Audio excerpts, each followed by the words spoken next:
How are you? Good. I'll let my staff get settled. There's a lot of news today, so I look forward to taking your questions. Good to see you. And I have some updates for you as well. Later today, President Trump will address the Business Roundtable's quarterly meeting, where he will tout his pro-growth economic agenda and answer questions before more than 100 of our nation's leading CEOs. In fact, it's the largest attendance ever for this event because business leaders are so eager and encouraged by President Trump's return to Washington. This follows President Trump's roundtable yesterday with the Technology CEO Council here at the White House, where he met with key leaders in the technology industry. And last night, President Trump also held an official swearing-in ceremony in the Oval Office for Sean Curran, who is now the 28th Director of the United States Secret Service. Sean demonstrated unbelievable bravery under gunfire in Butler, Pennsylvania this past July when an assassin tried to kill President Trump. As someone who got to know Sean personally throughout the campaign last year, I can say unequivocally that there is nobody better suited for this important role.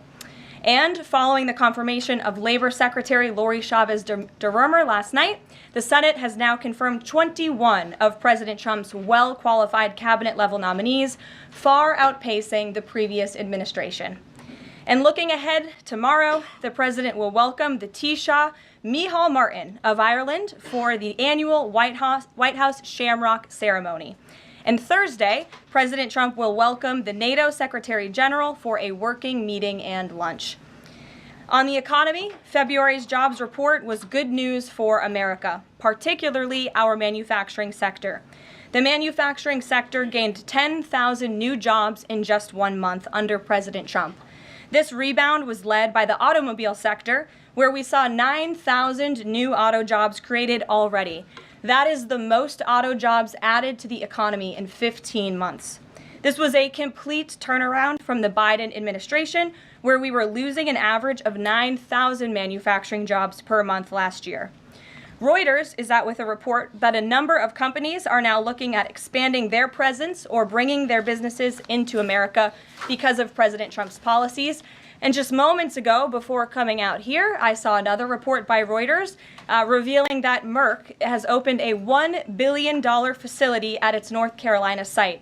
This is just the latest pharmaceutical company to boost its U.S. manufacturing in lieu of President Trump's tariffs. This announcement follows Eli Lilly's plans to invest at least $27 billion to build 4 new manufacturing plants here in the United States. And Pfizer has also said it's considering moving their manufacturing overseas right here to the United States of America. As the president has said over and over again, when we purchase products made in the USA, the profits stay here, the revenue stays here, and most importantly, the jobs stay here. And despite the globalist mainstream media's attempts to worry consumers, President Trump will not repeat the trend of past American presidents who broke their promises to the American public and smiled while they stuck a knife in the back of American workers and shipped their jobs overseas. Our country has lost more than 5 million jobs in more than 90,000 factories due to devastating globalization over the last 3 decades alone. North Carolina lost 300,000 manufacturing jobs, including 60% of its furniture manufacturing jobs in the years following NAFTA. And in Michigan, globalist policies destroyed 250,000 jobs, including 40% of the auto industry, which again we know is clawing back because of President Trump's action already. These are harrowing statistics that represent countless towns and families who have been completely destroyed. But the America Last globalist era is ending under President Trump. He will no longer allow our country and our workers, our hard-working American families, to be ripped off. On another very important issue for the president, he continues to work hard to secure the border. If you missed it yesterday, CBP launched an enhanced home mobile app with a new feature, the Intent to Depart, which offers unlawfully present aliens or those aliens whose parole has been revoked an orderly and defined process to notify the U.S. government of their intent to depart the country. The CBP Home app strengthens our mission to secure the border and provides illegal aliens with a straightforward way to leave now before facing much harsher consequences later. A new report from Bloomberg just found that the number of aliens trying to reach our country by traveling through the jungle to Central America dropped a whopping 99% last month. And this follows the incredible news that illegal border crossings plummeted last month as well, down 94% at our southern border from last February under the Biden administration. As President Trump made clear during his historic address to Congress, we must finish this job and continue to carry out the largest deportation campaign in American history. And that is why the president fully endorses the continuing resolution that is before Congress and was negotiated by Speaker Johnson. He is encouraging all Republicans to vote yes on this clean CR, which freezes funding at current levels and will prevent the Democrats from getting their long-awaited government shutdown. Voting against this CR will hurt the American people and kill the incredible momentum that President Trump has built over the past 51 days. And lastly, before I take questions, I would like to commend the Washington Post, who I believe is in the room today. According to a new report from Axios, the Washington Post is overhauling their newsroom structure. It appears that the mainstream media, including the Post, is finally learning that having disdain for more than half of the country who supports this president does not help you sell newspapers. It's not a very good business model. And that's why we have people in our new media seat. And today we have Sargar Aneti, who is the host of Breaking Points, a popular political YouTube news and podcast show that has racked up nearly 1 billion views on YouTube, several hundred million podcast downloads since its launch in June 2021. He's also a former member of the White House Correspondents Association, but is now a part of the thriving independent media.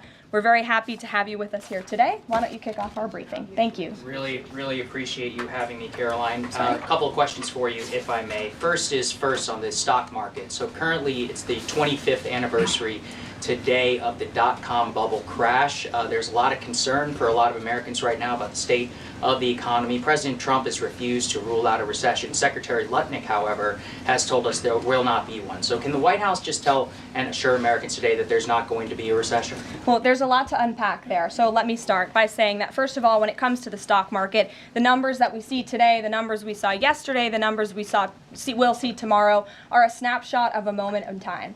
And as President Trump has said, and I'm here to echo the remarks of this president of this White House, we are in a period of economic transition. We are in a period of transition from the mess that was created under Joe Biden in the previous administration. Joe Biden left this country in an economic disaster. Several statistics to point out. The delinquency rate on credit card loans increased 63% under Joe Biden, hitting a near 12-year high. Under Joe Biden, all net job growth went to foreign-born Americans. Real wages declined by 1.5% under Joe Biden. And as we all know, and this administration continues to combat, prices soared more than 20% under Joe Biden because of his reckless spending and economic policies. So we are in a period of transition from that economic nightmare under a president who had no idea what he was doing, never held a private sector job in his life, into a golden age of American manufacturing under a businessman and a deal maker in chief in President Donald J. Trump, who is implementing the formula that we know works. Look at President Trump's results in his first term. If people are looking for certainty, they should look at the record of this president. That's why the American people re-elected him back to this office. And look at everything that President Trump has already done and his team has already done in just 51 days. The massive efforts to deregulate, tax cuts, which we need Congress to pass the Trump economic agenda, the Trump tax cuts, which will unleash economic growth. And the president also addressed this directly, I will point out as well, when you look at what he said on Air Force One. And he said he wants the American people to have so much money in their pockets they don't even know what to do with it. That's the intent of this administration, and we're working very hard every day on that goal. Second question on the CR. So President Trump came out today in a primary challenge against Congressman Thomas Massie. Congressman Massie's been a supporter of DOGE. He's been a supporter of Make America Healthy Again. What kind of message is this White House sending against a congressman who's sticking up for principles that he's long held in the chamber and voting against continuing resolution and spending? I think the president has made it very clear that he believes it's critical for conservatives and Republicans and frankly all members of Congress to get behind this continuing resolution to keep the government funded. The president wants to continue the momentum that he has built over the last 51 days. In order to keep the government funded, we got to keep moving with these deportations, and he believes that everybody needs to get on board with this bill. He's been active in this process. He's been making calls to get this over the finish line, and we're urging every Republican and Democrats too to do what's right for the American public to prevent a government shutdown. Just the last question here on Mahmoud Khalil. Does the administration believe that it needs to charge a green card holder with a crime to be eligible for deportation?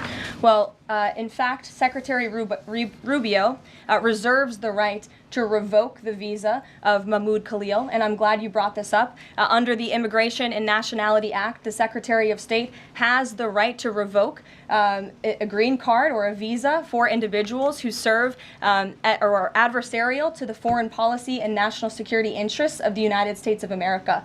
And Mahmoud Khalil was an individual who was given the privilege of coming to this country to study at one of our nation's finest universities and colleges. And he took advantage of that opportunity, of that privilege, by siding with terrorists, Hamas terrorists who have killed innocent men, women, and children. This is an individual who organized group protests that not only disrupted college campus classes and harassed Jewish American students and made them feel unsafe on their own college campus, but also distributed pro-Hamas propaganda, flyers with the logo of Hamas. That is what the behavior and activity that this individual engaged in. And I have those flyers on my desk. They were provided to me by the Department of Homeland Security. I thought about bringing them into this briefing room to share with all of you, but I didn't think it was worth the dignity of this room to bring that pro-Hamas propaganda. But that's what this individual distributed on the campus of Columbia University. And this administration is not going to tolerate individuals having the privilege of studying in our country and then siding with pro-terrorist organizations that have killed Americans. We have a zero-tolerance policy for siding with terrorists, period. Peter Ducey. Thank you, Caroline. So you said that the Dow dropping and dropping and dropping is a period of transition. You're sure nobody here at the White House shorted the Dow? No, I don't think so. Okay.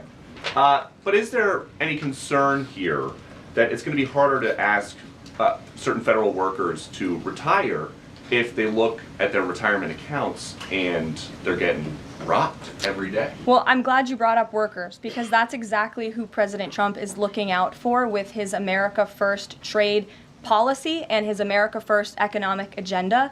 And if you look at, there's great indication to be optimistic about where the economy stands. And the American people, investors, CEOs, small business owners, but most importantly workers, should bet on President Trump, because his tariff policies, what he envisions is reciprocity, fair trade practices where American workers are put first and are no longer ripped off by foreign countries all over this world.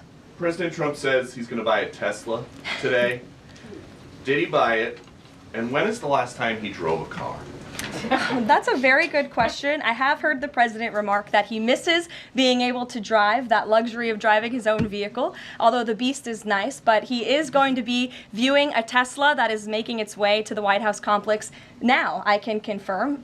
Perhaps the press pool today will have an opportunity to witness this very exciting moment later this afternoon, but Tesla is on its way here now, and we'll see if the president likes it when he checks it out. So they're bringing him a Tesla to look at, and if he likes it, he's just going to buy it. You know, he's intent on, he's definitely going to buy one, but he'll take a look at it when it gets here later this afternoon. Full retail? Yes, full market price. Kelly. Can we talk about Canada? What is the status of President Trump having a conversation with Mark Carney? Mm-hmm. We have seen the president use the term governor to refer to Justin Trudeau. Will that moniker also go to Mr. Carney going forward? And is the decision to increase the tariffs, is that based on a specific economic metric that he looked at? Is it impulse? How would you describe his reaction to Canada? The president has not yet spoken to Mr. Carney, not since I checked, which was just moments ago. But certainly his phone is always open to leaders who wish to speak with him. As for the tariffs, the president made his position on this quite clear with the statement that he put out. And it was a retaliatory statement due to the escalation of rhetoric that we've seen out of Ontario, Canada. The president saw the Premier, Doug Ford, make an egregious and insulting comment threatening to shut down electricity for the American people, for hardworking American families.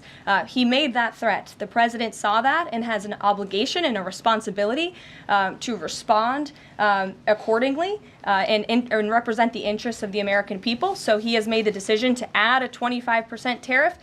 So now steel and aluminum tariffs will come into effect tomorrow at the rate of 50%. And our steel and aluminum industries have actually applauded these tariffs because, again, they know it's going to grow their industry here. It's going to allow them to export more steel that is made right here in the United States with American workers. Egregious and insulting are your words here, but that's what many Canadian leaders have said about the actions President Trump has taken toward Canada. And what do you think the timeline is for speaking to Mr. Carney? Because normally a sitting president speaks to a close ally very quickly when there's new leadership. Well, the president is, again, responding to the fact that Canada has been ripping off the United States of America and hardworking Americans for decades. If you look at the rates of tariffs across the board that Canadians have been imposing on the American people and our workers here, it is egregious. In fact, I have a handy-dandy chart here that shows not just Canada, but the rate of tariffs across the board. If you look at Canada, since you brought it up, American cheese and butter, nearly 300% tariff. You look at India, 150% tariff on American alcohol. You think that's helping Kentucky bourbon be exported into India? I don't think so. 100% tariff on agricultural products from India. Look at Japan, tariffing rice, 700%. President Trump believes in reciprocity, and it is about dang time that we have a president who actually looks out for the interests of American businesses and workers. And all he's asking for at the end of the day are fair and balanced trade practices, and unfortunately, Canada has not been treating us very fairly at all over the past several decades. To the woman in the purple, because I saw you were making a face at my previous answer, so what's going on?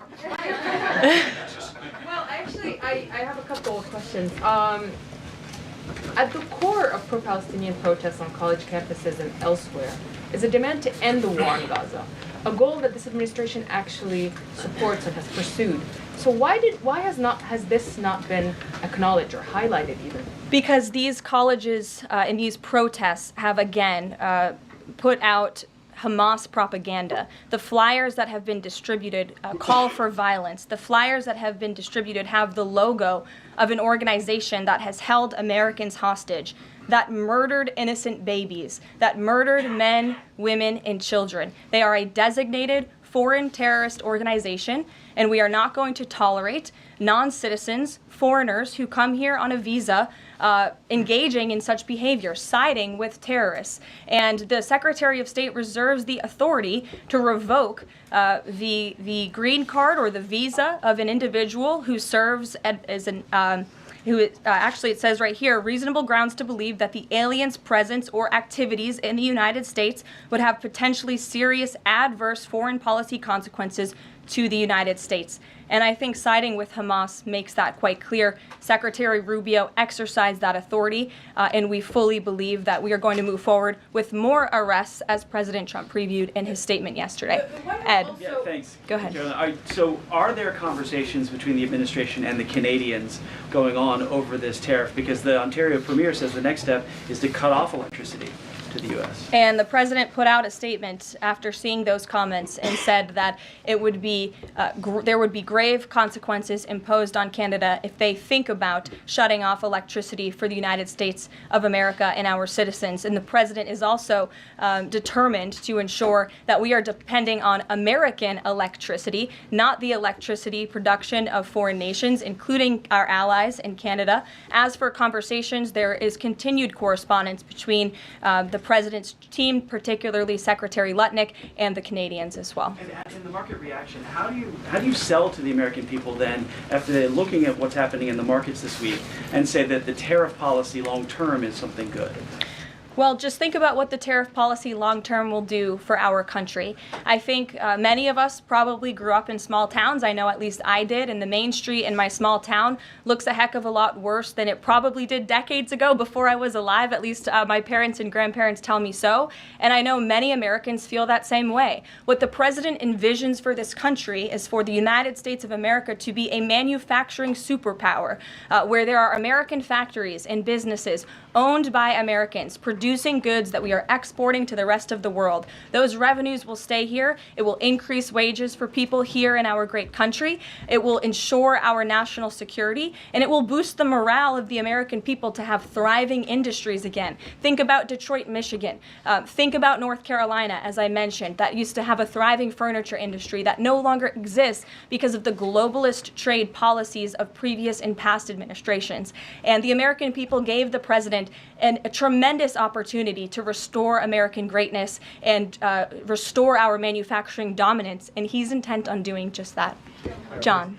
Thanks, Caroline. Two questions for you. First, on the CR, you put up on the screen the president's message to Republicans to support this continuing resolution. Is there outreach to Democrats? Because what we've seen since the beginning of the fiscal year is that in order to get a continuing resolution, you need bipartisan support and you need compromise. Well, right now, we are focused on House Republicans and on the House, because that's the first step, as you know, John. And so the president has engaged in correspondence with House Republicans, whipping votes and getting them to a yes, which I understand has been pretty successful this morning thus far. And so, again, the president is encouraging Republicans especially, but again, as I said, all members of Congress to vote to continue funding this government so we can continue the business of the American people, which elected President Trump to do. And then on financial markets, we've seen this decline yesterday, we see it today as well.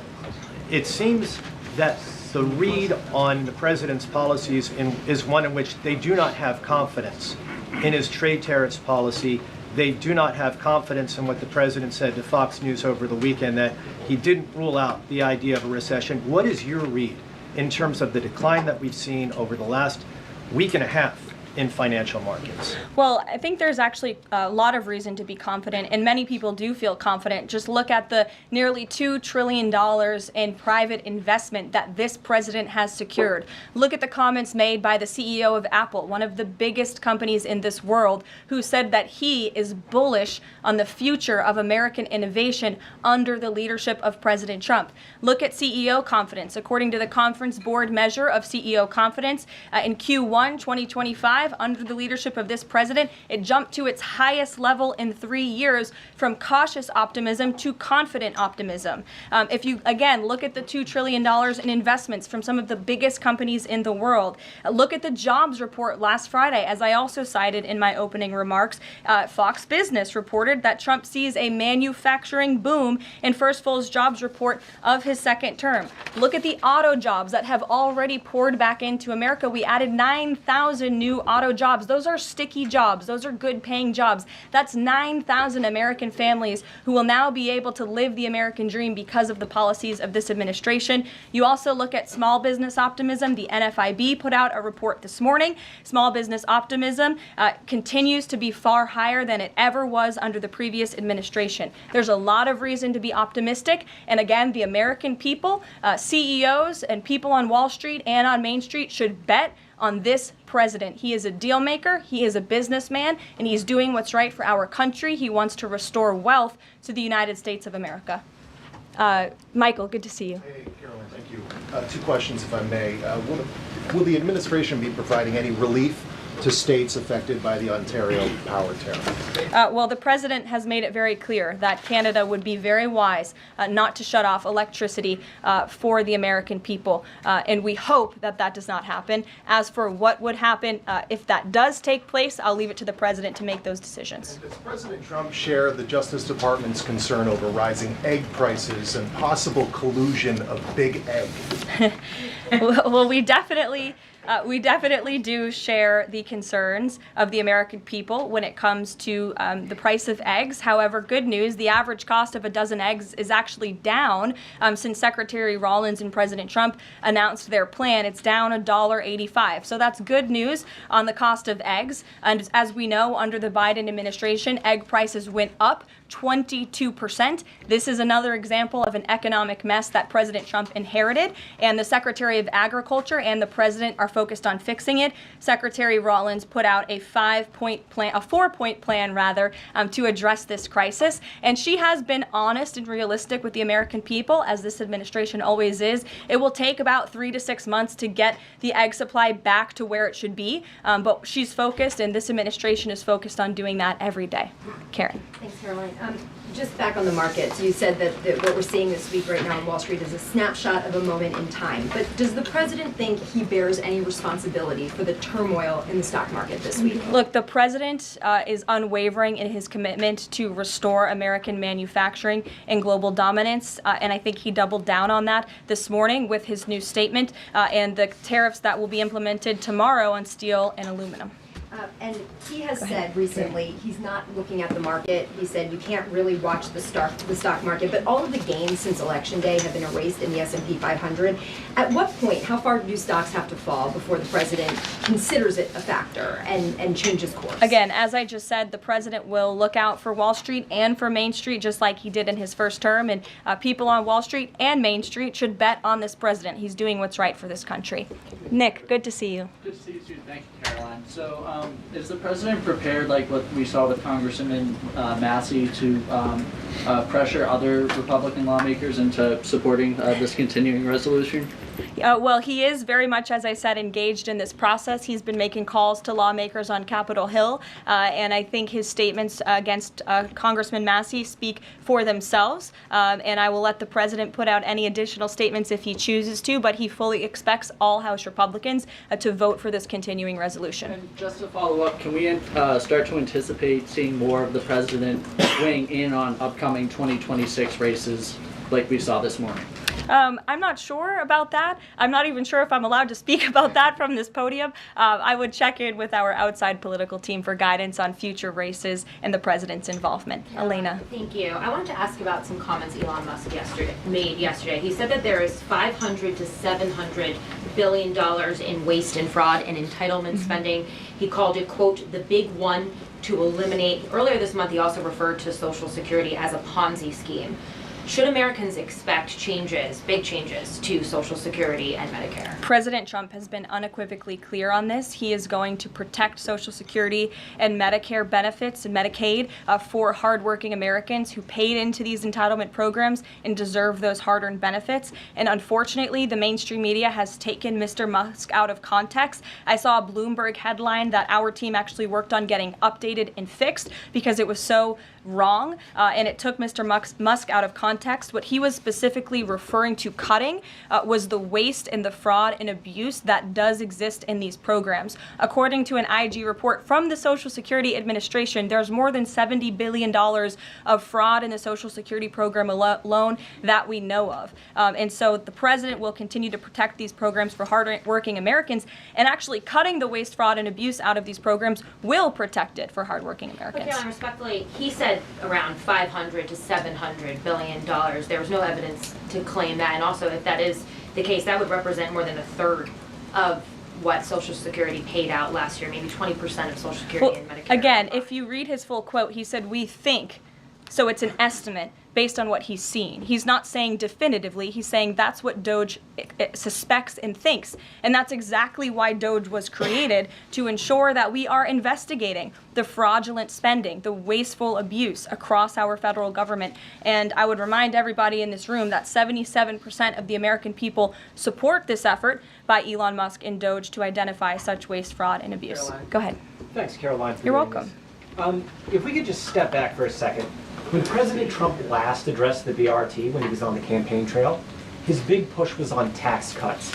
He's going there today as he's proposing tax hikes in the form of tariffs. Not and true. I'm curious He's not for doing why that. he's prioritizing that over the tax cuts. He's actually not implementing tax hikes. Tariffs are a tax hike on foreign countries that, again, have been ripping us off. Tariffs are a tax cut for the American people, and the president is a staunch advocate of tax cuts. As you know, he campaigned on no taxes on tips, no taxes on overtime, no taxes on Social Security benefits. He is committed to all three of those things, and he expects Congress to pass them later this year. I'm sorry, have you ever paid a tariff? Because I have.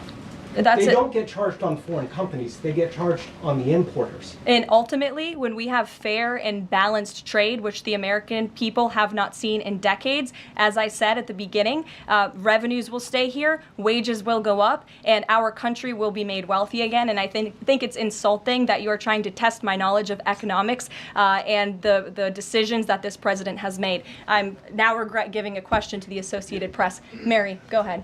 Hey, Caroline. I have two, if that's okay. The first one was on Russia, Ukraine. I know Special Envoy Witkoff said yesterday that Zelensky apologized in his letter to Trump. Can you share any more about that letter and what else might be interesting from it that we don't know? Yes, the president did reference that letter, as you're saying, in his joint address to Congress. And I do have an update. As you know, Secretary of State Rubio and our National Security Advisor Mike Waltz have been negotiating with the Ukrainians today in Saudi. They will be providing a full readout of that meeting very soon. But I can assure you and everybody here and the American people that the news we've received from that meeting throughout the day and the president has been briefed on is positive. This meeting has been productive. I will let Secretary of State Rubio and our National Security Advisor speak to the specifics of what has taken place today when they are ready to do so when the meeting concludes. Lindsay, go ahead. Referring to Mahmoud Khalil, the president has said this is the first of many arrests like this. Does the administration have a rough estimate of how many arrests you're planning to make similar? I don't have an estimate. I do know that DHS, based on very good intel that they have gathered at the direction of the president's executive order, which made it very clear to the Department of Homeland Security that engaging, as I said, in anti-American, anti-Semitic, pro-Hamas protests will not be tolerated. So since the president signed that executive order and since Secretary of Known has taken the oath at DHS, they have been using intelligence to identify individuals on our nation's colleges and universities, on our college campuses, who have engaged in such behavior and activity, and especially illegal activity. And so I don't have a readout on how many arrests will come, but I do know that DHS is actively working on it. And I also know that Columbia University has been given the names of other individuals who have engaged in pro-Hamas activity, and they are refusing to help DHS identify those individuals on campus. And as the president said very strongly in his statement yesterday, he is not going to tolerate that, and we expect all America's colleges and universities to comply with this administration's policy. Jasmine. Thank you so much, Caroline, for the question. On Canada, after all of these threats to increase tariffs or turn off electricity, I wonder, does this administration still consider Canada to be a close ally of the United States? Well, I think Canada is a neighbor. They are a partner. They have always been an ally. Perhaps they are becoming a competitor now. But as the president also laid out in his Truth Social post today, he believes that Canadians would benefit greatly from becoming the 51st state of the United States of America. And I actually looked into some of the research about the cost of living in Canada, and the cost of living is much higher than it is here in the United States of America. The average cost of a home in Canada is much higher. In Quebec, the highest tax rate for an income of $150,000 or more is 53.3%, more than half of Canadians' incomes they are being taxed on. So the president has made it clear that he believes Canadians would be better served economically, militarily, if they were to become the 51st state of the United States of America. Reagan. Thank you, Caroline. A week ago, Attorney General Bondi said a truckload of Epstein files had been delivered to her office from the SDNY. When can we expect those files to be released to the public? I would defer you to the Department of Justice. I don't have a timeline here. Do you have any update on the JFK files? I don't at this moment. Again, I would defer you to our DNI director, Tulsi Gabbard, and also the Department of Justice. I know that they are working on that diligently, as the president requested them to do. Christian. Thanks, Caroline. Two questions, since we've been talking a lot about tariffs. Have there been any updates on standing up the External Revenue Service to collect revenue from that? Well, we need reciprocal tariffs to go into effect first, and as you know, the president will be rolling those out on April 2nd, and then the next start of that process is collecting that revenue to ultimately create the External Revenue Service, which Secretary Lutnick is working very hard on and is quite enthusiastic about, if you have noticed from his media interviews. Can the president do that through executive action, or will it require legislation? Well, the president already signed an executive order to direct the Secretary of Commerce to establish the External Revenue Service, or at least to identify ways in which it can be done. I would defer you to the Department of Commerce for more on specifics on that. Sure, in the back. Thank you very much, Caroline. I have a few questions on South Korea and North Korea. First question, as you know, South Korean President Yoon has been released from illegal detention. What is the reaction of the United States as an ally? Is there a possibility of a summit with President Trump when President Yoon returns?